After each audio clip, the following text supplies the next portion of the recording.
Police commissioner asked to resign over shirt she wore 25 years ago. An acting police commissioner was asked to resign after a 25-year-old photo emerged of her wearing a t-shirt with an apparent joke that was in bad taste.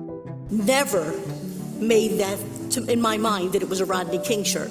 When framed in that reference, absolutely you can see that. But was that enough?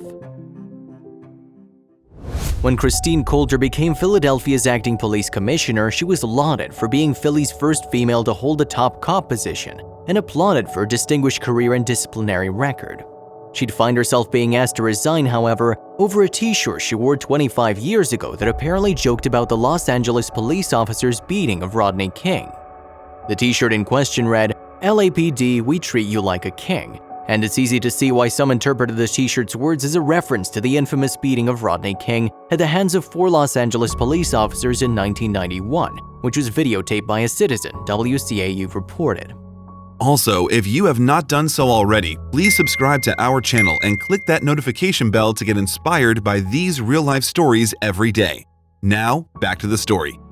After the Philadelphia Inquirer was first to report on the shirt worn by Coulter as a young police officer, the acting commissioner decided to address the issue during a Philadelphia City Council hearing on racist social media posts by police officers.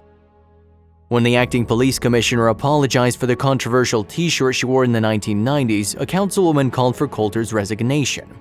Coulter said the photo was taken during a New Jersey beach gathering with fellow officers when she worked in the 25th district.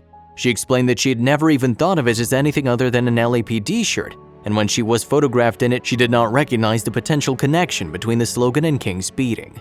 Even though she didn't realize how it could be perceived at the time, she was profoundly sorry for having worn it nonetheless.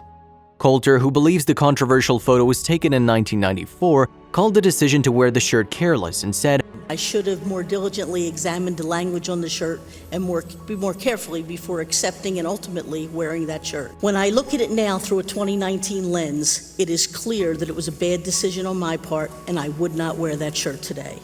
My heart has been broken over this, Coulter continued. There's folks in this room who have served in their communities who know my heart and know that for 30 years, I've served in black and brown communities with all that I ever have to give, never treating people unfairly or unjustly because of their race. Even people I've had to arrest, I treated like gentlemen or gentle ladies going through the process. Following Coulter's apology, City Councilwoman Cindy Bass read from a letter she wrote to the Philadelphia mayor, calling for Coulter's resignation and saying, "It is inconceivable that she was unaware that the t-shirt referenced the widely publicized, brutal beating of a citizen. In short, I do not believe that the acting commissioner, Christine Coulter, can effectively manage the external relationships necessary," which is absolutely required of any commissioner, Bass said in the letter as she called for Coulter to step down immediately. Bass drew cheers from the crowd attending the hearing, which addressed a report released by the Plainview Project.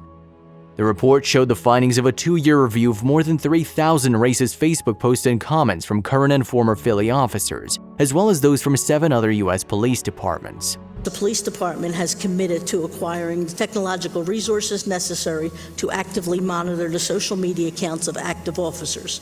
It resulted in 72 Philadelphia police officers being placed on administrative leave, including the suspension of 13 officers with the intent of being fired, and at least 7 officers resigning shortly after the findings were announced. A spokesperson from the mayor's office said that while the mayor believes the shirt was in poor taste, he also believed Coulter's recollection of her perception was truthful, and he's happy she took responsibility for wearing it. He also said he hoped Coulter would be judged on her decades of service to the city rather than one bad decision made 25 years ago. He did not think she should resign. "Anybody that I hurt because of something that I did is something that will trouble me forever," Coulter said, but she didn't step down at the time.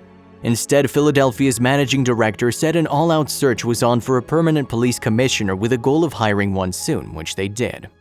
Within a few short months, Christine Coulter, the first female police commissioner in Philadelphia, was replaced by Danielle Outlaw, the first African-American woman to hold the position, CNN reported.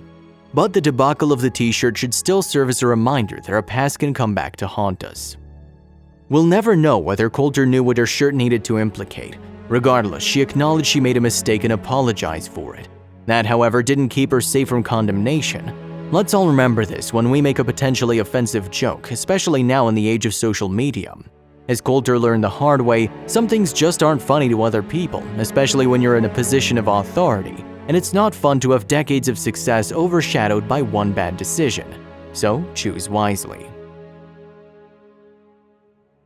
If you like the video, please give it a thumbs up and consider sharing it with someone who may find it interesting too. Thanks again, and we'll see you in the next one.